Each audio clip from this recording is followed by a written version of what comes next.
4 pregnant देवरानियों की सास बनकर जेठानी ने की गोद भराई। हितेश जी, मैंने तो आपसे कुछ कहा भी नहीं है जिस पर आप इतना ज्यादा गुस्सा दिखा रहे हैं। आखिर ये तो बता दीजिए कि मेरी गलती क्या है। तुम मेरी जिंदगी में हो ना, ये गलती है तुम्हारी, समझ आया? काली कलूटी। हाँ हूँ मैं काली, नहीं है मेरा रंग गोरा और चमकीला, लेकिन हितेश जी मैंने आज तो बस आपसे यही तो कहा था कि मेरी माँ की तबीयत खराब है। वो चाहती हैं कि आप और मैं उनके पास जाएं, वो हमें देखना चाहती हैं। बस बहुत हो गया, चुप हो जाओ। क्या हुआ? अपनी माँ की तबीयत का पता चला तो मुझे भी वहाँ लेकर जाना चाहती हो? और मेरी माँ का क्या, वो जो बीमार है? माँ बीमार है, लेकिन कब उन्हें कोई परेशानी हुई मुझे तो नहीं पता है। हाँ, यही तो है बस।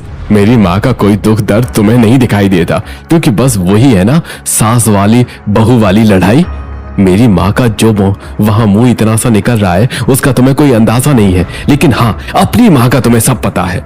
माफ कर दीजिए मुझे हितेश जी, माफ कर दीजिए। जो मैंने आपको अपनी माँ की हालत बताई है, उनके पास जाने की आपके सामने बात रख दी, बहुत बड़ा गुनाह हो गया मुझसे, मुझे माफ कर दीजिए। अब ना मैं कहीं जाऊंगी ना ही आप जाना, मैं उनकी तबीयत ऐसे ही फोन पर ही पूछ लूंगी। हाँ बिल्कुल ठीक है। हितेश ऐसे बोलकर चला गया। सौम्या की आंखों में आंसुओं का सैलाब उमड़ पड़ा था। वो अपनी सांस दबाकर बस रोने लगी। कुछ देर रोने के बाद वो अपने कमरे से बाहर आई और आखिर माँ जी मेरे साथ ऐसा क्यों करती है? मैं तो कोई लव मैरिज भी करके नहीं आई हूँ, तब भी मुझे ही क्यों इस घर में सब झेलना पड़ता है? याद आया, हितेश जी बोल रहे थे माँ जी की भी तबीयत सही नहीं है, जाकर देखती हूँ। सौम्या अपनी सास के कमरे की तरफ को चली गई। कमरे का दरवाजा खुला हुआ था और ऐसे में सौम्या ने जो देखा उसे देखकर सौम्या की आंखों में आंसुओं का समंदर आ गया। चीयर्स, आज तो मजा आ ही गया। वैसे जितने अच्छे से आप भैया के आगे एक्टिंग करती हैं, उसको देखकर तो कोई भी आपको बॉलीवुड में काम दे देगा। तेरी माँ है ही ऐसी, तुझे क्या लगा कि मैं उस काली को उसकी माँ के घर जाने दूंगी? वो मुझे एक आंख अच्छी नहीं लगती है। आज तक मैंने सौम्या और हितेश के रिश्ते को कभी पक्का नहीं होने दिया, और जब तक मैं जिंदा हूँ उनके रिश्ते में ऐसे ही दरार बनाती रहूंगी। उस लड़की ने आपके सपने को तोड़ा माँ, आप उसको ऐसे ही नहीं जाने देना, कभी नहीं। मैं कभी उस दिन को नहीं भूल सकती जब तुम्हारे दादा ने मुझसे मेरे पहले बच्चे की शादी का अधिकार छीना था। मैं चाहती थी, मेरा अरमान था कि मेरे पहले बच्चे की पत्नी मैं अपनी पसंद से लेकर आऊं, लेकिन तुम्हारे दादा ने सब बिगाड़ दिया। ऐसे ही सोचते हुए हेमा अपने पुराने दिनों में खो गई। अजी कमलेश जी, आप आ गए? हाँ जान, दिखाई नहीं दे रहा हूँ। अरे यहाँ भी ना, अब मैं आपको कुछ दिखाना चाहती हूँ। देखिए ना, ये कुछ लड़कियां हैं, इनके रिश्ते हमारे हितेश के लिए आए हैं। आप बताइए कि मैं इनमें से किसके घर बात करूँ? अरे नहीं हो सकता। क्या नहीं हो सकता बाबा? अरे बहू, मेरे हितेश के लिए मैं पहले ही लड़की पसंद कर चुका हूँ, और वो है मेरे बचपन के दोस्त के बेटे की बेटी सौम्या। वो ही हितेश की पत्नी बनकर इस घर में आएगी। बाबा मैं आपकी बात को समझती हूँ, लेकिन मैं भी तो माँ हूँ ना, मेरे भी कुछ अरमान है। अरे अरमान है तो कर लेना तुम अपने दूसरे बेटों के साथ पूरा। मेरी तो जिंदगी का पता नहीं है कब तक की है। इस बूढ़े बाप की एक ये छोटी सी ख्वाहिश तुम पूरी नहीं कर सकते हो। अरे नहीं बाबा, आप तो अभी जिएंगे हजारों साल। अरे आपकी पसंद की ही लड़की को मैं इस घर की बड़ी बहू बनाऊंगा, वादा है। अरे पर उस दिन किसी ने मेरी तरफ नहीं देखा, मेरी आंखों में नहीं झांका, बस सभी को तुम्हारे बूढ़े दादा की ख्वाहिश की जो पड़ी हुई थी। मैंने आज अपनी आंखों से अपने घर में अपने बड़े बेटे की जिंदगी में उस लड़की को आते देखा जिसको मैं कभी भी यहाँ नहीं आने देना चाहती थी, लेकिन मैंने हार नहीं मानी। मैंने सोच लिया कि ये इस घर में तो आ गई है, लेकिन ना तो इसको पति का प्यार मिलेगा ना ही उसका साथ, और ये इस घर में घुट घुट कर रहेगी। और माँ, आप अपने आप से किया हुआ वो वादा बखूबी निभा भी रही हैं। चलिए अब आज की अपनी जीत की खुशी मनाते हैं। दोनों माँ बेटी ने ड्रिंक से भरा हुआ गिलास ऊपर किया और खुशी खुशी उसको पीने लगी। वहीं सौम्या ने ये सब सुन लिया था। उससे रहा नहीं गया और वो अपने कमरे में जाकर खूब रोई। सौम्या हेमा की ही बहू थी, लेकिन उससे उसके ससुराल में कोई प्यार नहीं करता था। सौम्या का रंग सांवला था, बाल वाल भी कुछ खास नहीं थे, जिसकी वजह से उसका पति भी उसको पसंद नहीं करता था, और हितेश की माँ भी उनके रिश्ते में आग लगाती रहती थी। ऐसे ही सौम्या के 4 देवर थे जो कि देश के बाहर अमेरिका पढ़ाई कर लिए गए हुए थे, और सौम्या अपने ही ससुराल में कैदियों की तरह रहती थी। ऐसे ही सिलसिला जारी था। एक तरफ सौम्या की जिंदगी उसके ससुराल में खराब थी, तो वहीं दूसरी तरफ सुमित, अब बस और नहीं। क्या बात है रश्मि, कुछ परेशान लग रही हो? मैंने तुम्हें बताया तो था कि मेरी पढ़ाई पूरी हो गई है। कल को बस कॉलेज से डिग्री ले लूंगी तो परसों अपने देश को भी लौटना है, और फिर तुम कहाँ और मैं कहाँ। इसीलिए मैं चाहती हूँ कि तुम मुझसे यहाँ ही शादी कर लो। यहीं पर? अगर यहाँ पर ही शादी कर लोगे तो ही मैं तुम्हें मिल पाऊंगी, नहीं तो बाद में ना जाने तुम कहाँ और मैं कहाँ। और मेरे घर वाले भी शायद हमारी शादी को नहीं मानेंगे। उन्होंने मेरे लिए अमेरिका से आने के बाद क्या क्या सोचा हुआ होगा। इसीलिए तुम यहीं पर मुझसे शादी कर लो। नहीं, मैं तुम्हें नहीं खो सकता रश्मि। ठीक है, मेरे बाकी के भाई भी यही अमेरिका में ही हैं। मैं उनसे बात करके तुम्हें बताता हूँ, और तुम बेफिक्र रहो, मैंने किसी दिखावे के लिए नहीं बल्कि तुमसे सच्चा प्यार किया है, तो मैं तुम्हें अपनी जिंदगी में जरूर लेकर आऊंगा। सुमित हितेश का छोटा भाई था। सुमित की तरह ही संजीव, निखिल और हिमेश को भी अमेरिका में ही लड़कियां पसंद आ गई थी। वो वैसे तो इंडियन ही थी, लेकिन उन्हीं की तरह अमेरिका पढ़ाई के लिए गई हुई थी। चारों भाई जब रात को मिले तो उन्होंने एक दूसरे से अपनी अपनी पसंद के बारे में बात की। हाँ सुमित भाई, मुझे भी एक लड़की पसंद है, बस हमारे पास 2 दिन का वक्त है। वो लड़की इंडिया में बहुत दूर रहती है। डर भी लगने लगा है कि कहीं यहाँ से जाने के बाद मैं उसको खो न दूं। हम चारों ही भाई पढ़े लिखे हैं, और जब हमें लड़कियां भी पसंद आ ही गई हैं, तो अब हमें नहीं लगता कि हमें उनका साथ छोड़ना चाहिए। चलो भाइयों, हम हिम्मत करके इस बारे में अपनी माँ से बात करते हैं। चारों भाइयों ने हिम्मत की और उन्होंने इस बारे में हेमा को कॉल करके बताया। पास में ही उनका बाप कमलेश भी बैठा हुआ था। हरगिज नहीं। क्या हुआ हेमा? लेकिन माँ, क्यों? एक दिन तो आप भी हमारी शादी कर ही देंगी ना? जब तुम्हारे भाई की शादी हुई तो मेरी कितनी हसरत थी, कितने अरमान थे मेरे कि मैं अपने बेटे की बहू अपनी मर्जी की लाऊंगी, लेकिन किसी ने मेरी नहीं सुनी, और अब तुम लोग भी। माँ, ये भी कोई शर्त है? आपकी बात तब जायज है जब हम अपनी मर्जी से बहू न लाकर किसी और की मर्जी की ला रहे हो। अब शादी हमारी, जिंदगी हमारी, तो हक है ये चुनने का कि हमें किसके साथ अपनी जिंदगी गुजारनी है। तो ठीक है, करो तुम अपनी मर्जी से शादी, लेकिन फिर मुझसे उम्मीद नहीं रखना कि मैं उन लड़कियों को अपनी बहू मानूंगी या फिर उन्हें अपनाऊंगी। माँ, तो एक बात आप भी हमारी सुन लीजिए। शादी तो हम उन्हीं लड़कियों से करेंगे, और आपने उन्हें अगर नहीं अपनाया तो फिर हम किसी और लड़की से शादी नहीं करेंगे। अब आप सोच लीजिए कि आपको अपने बेटों का घर बसा हुआ चाहिए या हमें ऐसे ही ताउम्र कुंवारा रखने का इरादा है। हेमा ने सुमित की बात को सुनकर फोन काट दिया। उसके चारों ही बेटे अपने फैसले पर अटल थे। ऐसे ही अगला दिन आया और आज के दिन चारों भाइयों ने अपनी पसंद की लड़कियों रश्मि, दिशा, नैना और नंदिनी से शादी कर ली और अपने घर में खबर करवा दी कि आज वो लोग आ रहे हैं। अरे ये सुबह सुबह अफगानी चाप बनाने का सामान और इतना सारा पनीर दूध क्यों मंगवाया है हेमा? आपको पता नहीं आज मेरे चारों बेटे आ रहे हैं।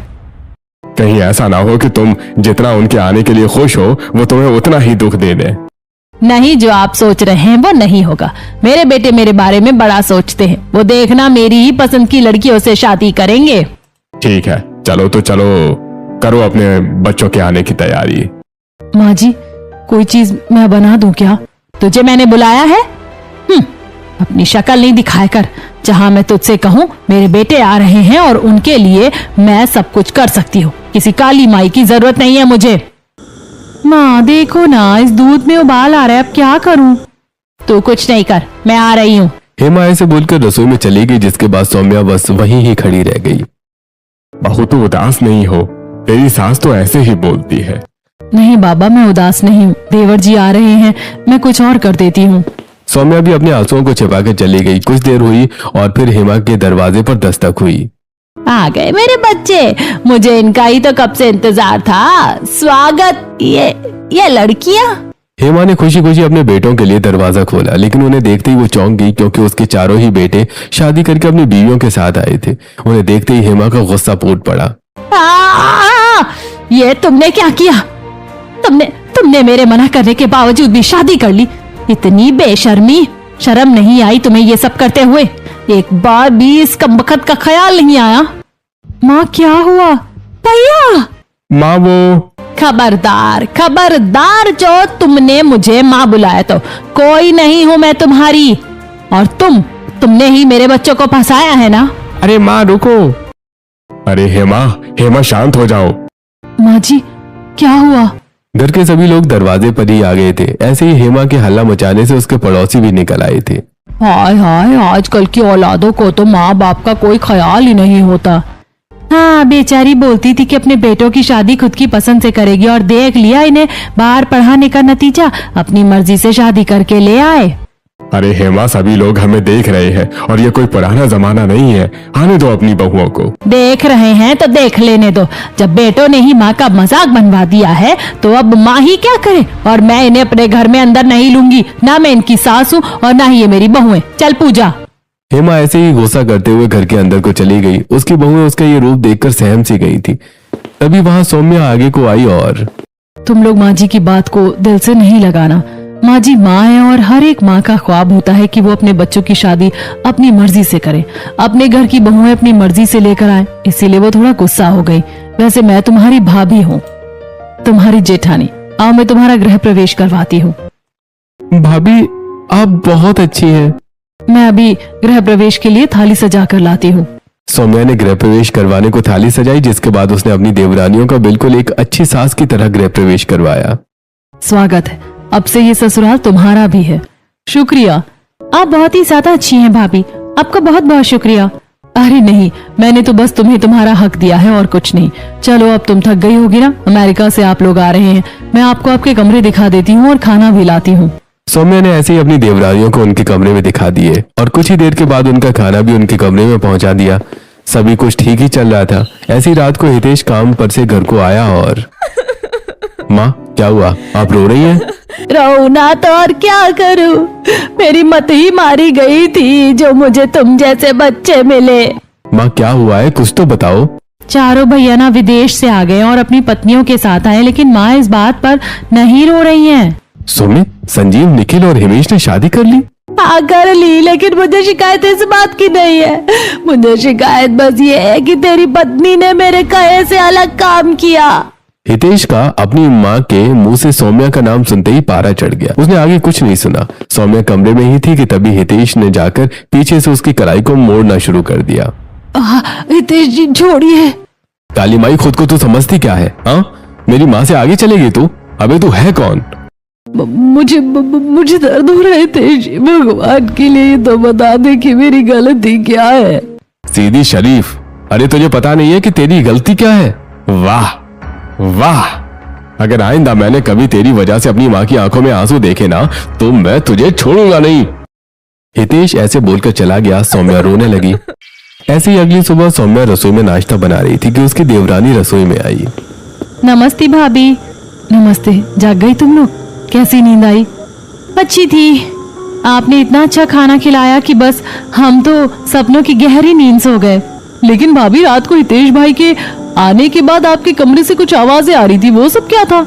कुछ नहीं, वो तो ऐसे ही आए दिन का। नहीं भाभी, मैंने खुद सुना था हितेश भाई आपसे लड़ाई कर रहे थे। तो क्या ये सच है कि वो आपसे ऐसे ही लड़ते हैं? हाँ, ये सच ही है, क्योंकि मेरी कहानी भी तुम्हारी ही तरह है। मैं भी माँ जी की मर्जी से आई हुई बहू नहीं हूँ, इसीलिए वो मुझे कभी भी हितेश जी के साथ खुश नहीं रहने देती है। हितेश जी मेरे ऊपर भरोसा ही नहीं करते हैं। सौम्या की बात को उसकी देवरानियां गौर से सुन रही थी, जैसे मानो कि उन्हें उससे हमदर्दी हो। और ऐसे ही समझदार देवरानियों ने आंखों ही आंखों में प्लान बनाया। भाभी, हमें अपनी पहली रसोई बनानी है, हमारा बड़ा मन है। अब इस बारे में मैं क्या ही बता सकती हूँ तुम लोगों को। तुम इस बारे में माँ जी से बात करो, हो सकता है कि अब उनका दिल कुछ नर्म हो गया हो। और अगर उन्होंने मना कर दिया तो मेरे पास एक आइडिया है। तुम लोग आज दोपहर का खाना नॉर्मली ही बना देना, और अगर माँ जी पूछेंगी कि तुमने खाना क्यों बनाया तो मैं कह दूंगी कि नई बहुएं हैं तो रसोई का काम तो करेंगी ही, ठीक है ना? सौम्या की बात को सुनकर उसके देवरानियों ने वैसे ही किया जैसे जैसे उसने समझाया था। वो हेमा से पूछने को गई, लेकिन हेमा ने उन्हें अपनी पहली रसोई बनने से मना कर दिया, जिसके बाद वो नॉर्मल ही रसोई में खाना बनाने को आ गई। सौम्या, अरे काली सौम्या। जी माँ जी। अगर तू यहाँ है तो रसोई के अंदर कौन है? माँ जी, वो तो रश्मि, दिशा, नैना और नंदिनी खाना बना रही हैं। How dare you! किसने उन्हें हमारी रसोई में जाने की इजाजत दी? माँ ज्यादा बड़ी महारानी बन रही है वो चारों, बुलाओ उन्हें। नहीं पूजा, वो अपनी मर्जी से नहीं गई। मैंने उन्हें बोला था कि वो जाकर खाना बना ले।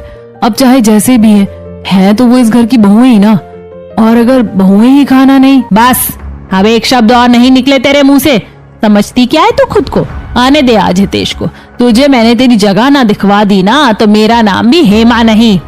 हेमा ने ऐसे बोलकर बात को खत्म कर दिया। सौम्या का अब दिल घबरा रहा था। ऐसी शाम हुई और जैसे ही हितेश घर को आया तो उसने हॉल में ही हेमा को रोते देखा। माँ, क्या बात है? माँ, क्यों रो रही है? आपकी पत्नी ने भैया कोई कसर नहीं छोड़ी है मेरी माँ को तंग करने की। मुझे माँ नहीं बुला पूजा, उसको माँ बुला सौम्या को, क्योंकि अब घर में मेरी तो कोई जगह ही नहीं रही। अब तो वो मुझे आंखें दिखाती है और ना ही इस घर में मेरी चलने देती है। अब इस घर की बड़ी मैं नहीं हूँ, वो सौम्या ही है। बस माँ, बस, बहुत झेल लिया आपने।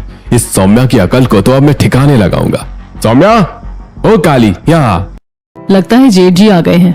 और तुम लोगों ने सुना भाभी का नाम? उन्होंने कितनी बदतमीजी से लिया। हाँ सुना, चलो हम नीचे चलकर देखते हैं कि क्या बात है। सारी बहुएं नीचे भागकर आई। सौम्या भी आ ही गई थी। जी बोलिए हितेश जी। क्या बोलूं मैंने तुमसे कितनी बार कहा था कि अगर मैंने तुम्हारी वजह से अपनी माँ की आंखों में आंसुओं का एक भी कतरा देखा तो तुम्हारी खैर नहीं। और तुम खुद को समझने क्या लगी हो? हाँ, बोलो। कम से कम हितेश जी। मुझे तुम्हें आज सीधा। हितेश सौम्या को मारने ही वाला था कि तभी सौम्या की देवरानी नैना ने उसका हाथ पकड़ लिया। हम अपनी भाभी को कुछ नहीं करने देंगे। छोड़ो मेरा हाथ, यह हम पति पत्नी के बीच का मामला है। अच्छा, हाथ उठाने और गुस्सा करते वक्त आपको याद आ जाता है कि आपकी कोई पत्नी भी है, और जब सच में इस रिश्ते को समझने की बात आती है तो ये दिमाग कहाँ जाता है? जेठ जी, आप एक तरफा बात सुनकर कोई फैसला नहीं कर सकते हैं।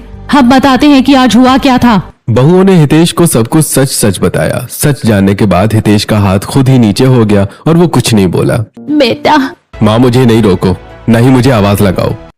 हितेश अपने कमरे में चला गया। हेमा भी गुस्से में चली गई, जिसके बाद मैंने कभी भी हितेश जी को ऐसे बर्ताव करते नहीं देखा। वो इसलिए क्योंकि आज उन्हें अपनी गलती महसूस हुई है। चलो भाभी, हमारे कमरे में आओ, ये सब भूलकर हम स्किन केयर करेंगे। ये कौन सा वक्त है स्किन केयर का? अपनी केयर करने का कोई खास वक्त नहीं होता। अब क्या हम इन बेकार की बातों के चक्कर में अपना ग्लो खत्म कर दें? चलो भाभी आओ। बहुएं सौम्या को अपने साथ अपने कमरे में ले गई, जहां उन्होंने उसका स्किन केयर किया और उसके बाद उसके बाल भी बनाए। कुछ ही देर के बाद जब सौम्या अपने कमरे में को गई तो उसको देखकर हितेश यूं ही रह गया और कुछ नहीं बोला। ऐसे ही चलते चलते दिन गुजरने लगे। सौम्या अपनी देवरानियों की और देवरानी अपनी जेठानी का खूब ही ख्याल रखती थी। ऐसे ही सब चल रहा था कि आज के दिन सौम्या की देवरानियां कमरे से उठकर नहीं आई। ये हरकतें हैं, कोई घर में बाहर का आ जाए तो हम लोगों को कितने नाम धरेगा कि जरा देखो तो सही, बहुएं अभी तक सो रही हैं। माँ जी, कोई ना कोई तो बात होगी, वरना वो इतनी देर नहीं रहती है कमरे में। मैं देख कर आती हूँ। सौम्या की बात को सुनकर हेमा चुप हो गई, जिसके बाद सौम्या अपनी देवरानियों के कमरे में गई। उन चारों को ही इत्तेफाक से एक जैसी दिक्कत हो रही थी। भाभी, पता नहीं क्यों उठा नहीं जा रहा है, जी मिचला रहा है। सभी एक ही जैसी बातें बता रहे हैं। चलो मैं डॉक्टर को बुलाती हूँ, वो ही देखेंगे कि बात आखिर है क्या। सौम्या ने ऐसे बोलकर डॉक्टर को फोन मिलाया। उनका फैमिली डॉक्टर श्याम वहां आया, जिसने बहुओं का चेकअप किया। और देखिए सौम्या जी, मैंने आपकी देवरानियों का चेकअप कर दिया है और आपके घर एक साथ एक नहीं, चार नन्हे मेहमान आने वाले हैं। क्या ये बात सच है डॉक्टर? मेरी देवरानियां गर्भवती हैं? जी हाँ, अब आप लोग खुशी मनाइए। सौम्या और चारों देवरानियां ये सुनकर बेहिसाब खुश हो गई। सौम्या नीचे गई और उसने रसोई में मिठाई ले ली। ये लीजिए माँ जी, खाइए खुशियों की मिठाई। किस लिए?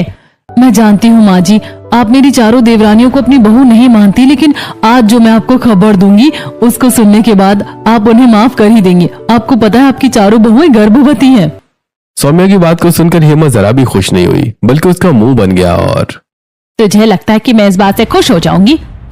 मैंने उन्हें किसी सूरत में अपनी बहुएं नहीं माना, तो तुझे लगता है कि उनके बच्चों को मैं अपने पोते और पोती मान लूंगी? वाह काली वाह।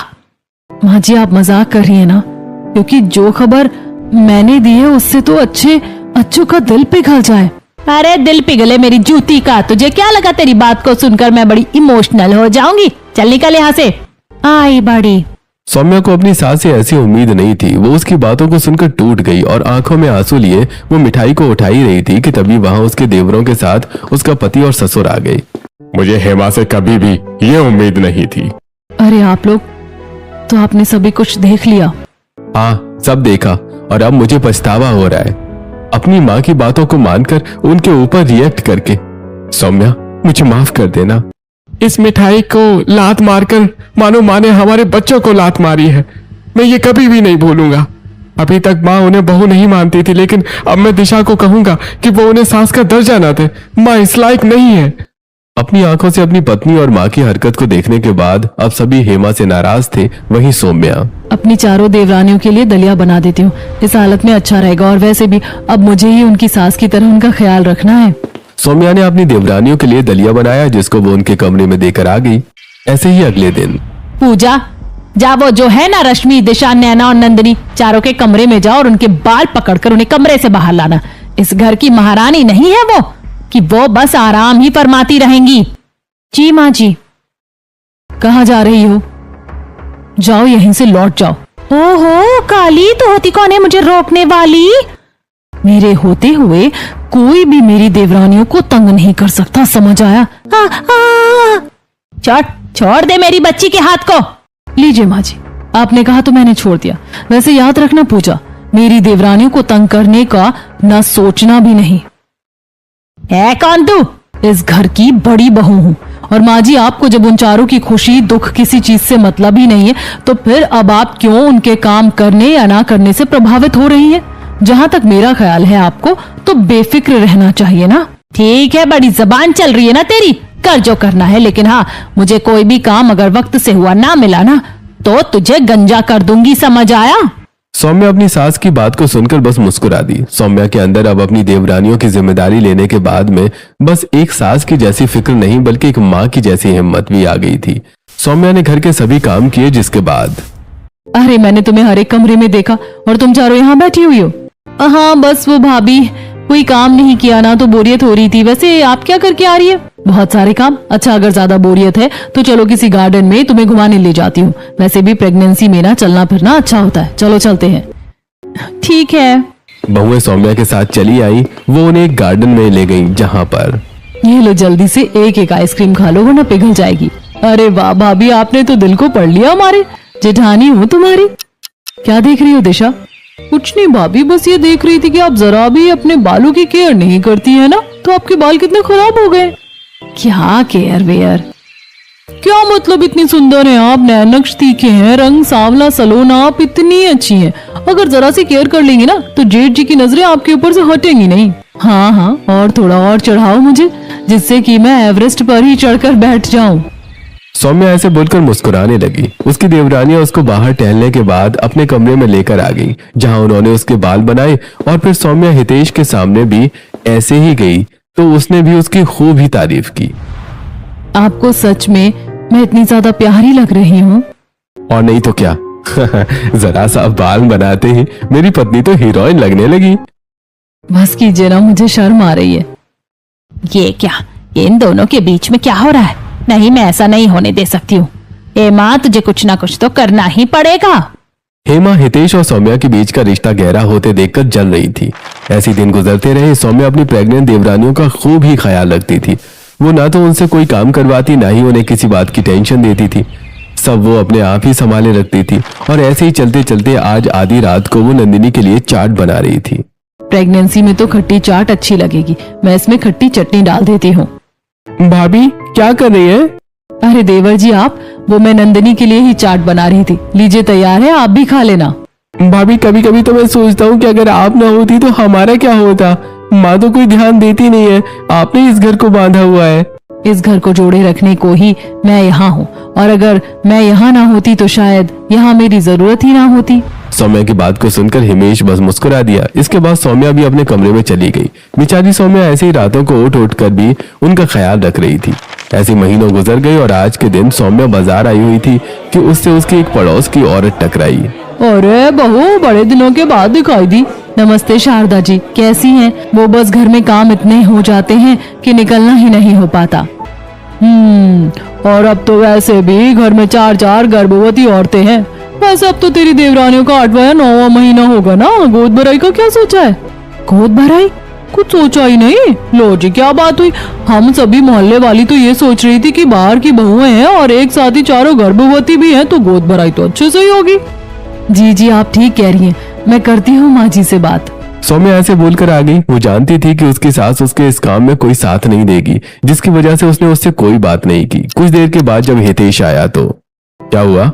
परेशान हो? हैं? नहीं, कुछ नहीं। अरे तुम्हारा चेहरा देखकर बता सकता हूँ कि तुम उदास हो। चलो बताओ क्या बात है। वो हितेश जी। सौम्या ने हितेश को अपनी चिंता बताई, जिसके बाद अरे बस इतनी सी बात। अरे तुम भी ना क्यों घबराती हो, मैं हूं ना साथ। हम तुम्हारी देवरानियों की कल ही गोद भराई करवाएंगे। ये जो सामने वाला यार्ड है ना, यहाँ पे। क्या सच में हितेश जी? क्या बात है, आपका शुक्रिया। सौम्या की हितेश ने आधी परेशानी खत्म कर दी थी। बस फिर क्या था, अगला दिन निकलते ही हितेश और सौम्या गोद भराई की तैयारी करने लगे। अभी वो गार्डन में सजावट करवा रहे थे कि तभी वहाँ हेमा आई। हितेश, क्या हो रहा है यहाँ? माँ वो। तू तो मेरी बात मानने वाला बच्चा था ना, तू कब से बदल गया? बोल। नहीं माँ, सच में।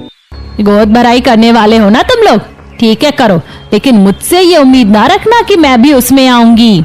हेमा ऐसे बोलकर गुस्से में वहां से चली गई। कुछ ही देर के बाद सौम्या ने अपनी देवरानी को तैयार किया, जिसके बाद सभी मेहमान आ गए और गोद भराई का फंक्शन शुरू हुआ। जीती रहो, भगवान तुम्हें खुश रखे। अरे हेमा जी कहाँ है? सास को तो होना चाहिए था ना।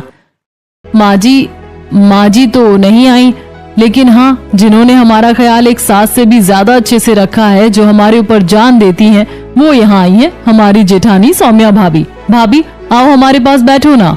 बहुओं के बुलाने पर सौम्या प्यार से उनके पास बैठ गई। पूरी गोद भराई की रस्म अच्छे से हुई और अब बस बहुएं उसको खत्म करके जा ही रही थी कि तभी वहाँ कमलेश भागता हुआ आया। अरे बेटा, बेटा। हाँ बताइए बाबा, क्या बात है? अरे तुम्हारी माँ घर से निकलकर कहीं पर चली गई है। हे, माँ कहाँ चली गई? अरे आज उस गोद भराई के फंक्शन में बड़ी गुस्से में थी वो। मुझे तो डर लग रहा है बेटा, उसको ढूंढ लो। कमलेश की बात को सुनकर सभी भाई अपनी माँ को ढूंढने को चले गए। ऐसे में बहुएं भी अपनी सास को ढूंढने को निकली और कुछ दूरी पर उन्हें हेमा मिल गई, जिसको कुछ गुंडे तंग कर रहे थे। अरे नहीं, ये माँ जी को कौन सता रहा है? रुक जाओ, अभी नहीं जाना, हम एक साथ जाकर वार करेंगे। अरे अकेली ना बाजार जाया करो, नजर लग जाएगी। सबकी नजर में न आया करो, नजर लग जाएगी। अरे रसमलाई, चलती क्या? चल तू यहाँ से निकल। अरे बहुओं तुम, ये यहाँ क्या हो रहा है? हेमा को बचाने के चक्कर में बहुएं उन गुंडों पर टूट पड़ी। वैसे तो वो भाग गए, लेकिन लड़ाई झगड़े के चक्कर में नंदिनी और रश्मि के पेट पर चोट सी लग गई, जिसकी वजह से उन दोनों को दर्द होने लगा और वो बेहोश हो गई। अरे नहीं रश्मि, नंदिनी, ये क्या हो गया? बहुओं उठो, ऑटो। हेमा खुद ही ऑटो को लेकर आई और बहुओं को हॉस्पिटल लेकर जाया गया। सभी हॉस्पिटल ही पहुंच गए थे और बहुओं को भी होश आ गया था। सभी बहुओं से मिलने अंदर गए। पागल हो तुम लोग? मुझ जैसी बेकार औरत के लिए तुम अपनी जान की परवाह किए बिना वहाँ कूद पड़ी। किसने कहा कि आप बेकार है? आप भले ही हमें कुछ ना माने, लेकिन हम आपको अपनी सास ही मानते हैं। नहीं बस चुप हो जाओ, मुझे शर्म आ रही अपने ऊपर। मैंने कभी कोई सास का फर्ज अदा नहीं किया। अंधी हो गई थी मैं अपने ख्यालों वाली नफरत में, लेकिन हो सके तो मुझे माफ कर देना, माफ कर देना। माँ जी की सबसे बड़ी ताकत तो हमारी जेठानी जी हैं, जो हमारी बड़ी भाभी नहीं, हमारी सास और माँ जैसी है। उन्होंने हमारा कितना ख्याल रखा हर स्थिति में, ये बस हम चारों देवरानी ही जानते हैं। आप उन्हें भी अपनाइए। हेमा ने हाथ जोड़ दिए। इसके बाद वो सौम्या से लिपटकर रोने लगी। हेमा के ये खामोश आंसू उसके पछतावे को बयां कर रहे थे। बस उसके बाद किसी ने एक शब्द भी नहीं बोला। हेमा को अब एहसास हो गया था, उसने अपनी सभी बहुओं को अपनाया और सभी खुशी खुशी रहने लगी। दोस्तों, क्या आपकी भी जेठानी सासू माँ की तरह ही है? हमें कमेंट करके जरूर बताइएगा और ऐसी मजेदार कहानी देखने के लिए हमारे चैनल को सब्सक्राइब करना ना भूलें।